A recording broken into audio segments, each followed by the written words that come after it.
L'Europe et la crise avec le modèle social allemand en victime collatérale. Outre-Rhin, de plus en plus de retraités sont obligés de travailler. Leur nombre a grimpé de 60% en 10 ans. Reportage de notre rédaction européenne Christine Boss et Thibaut Gréaud à Fribourg, dans le sud-ouest de l'Allemagne. Depuis qu'elle est à la retraite, Sonja Steyert a dû changer de quartier à Fribourg. Elle vit aujourd'hui dans 40 mètres carrés, sans chauffage central, pour un loyer de 400 €, presque la moitié de sa pension. Je touche 877 € par mois. J'ai toujours travaillé pendant 36 ans et élevé mes 4 enfants, ce qui fait 40 ans de cotisation. Mais comme beaucoup de femmes, je ne gagnais pas grand-chose.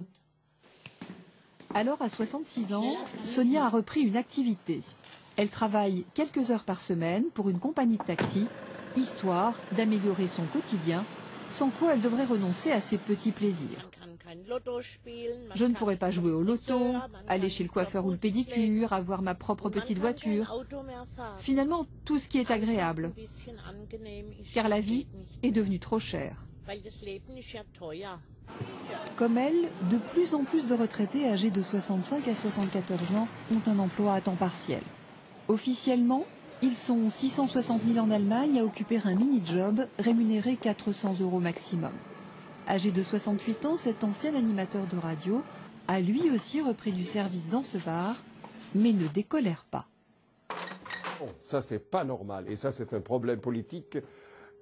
On a travaillé 40 ans pendant la vie, on a travaillé pour 40 ans, et maintenant l'argent ne suffit pas pour vivre. Si ces retraités qui travaillent ne représentent que 4% des plus de 65 ans, ils sont en augmentation, plus 60%.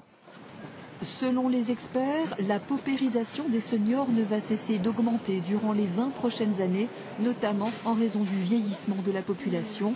En 2030, l'Allemagne comptera 2 actifs pour un retraité.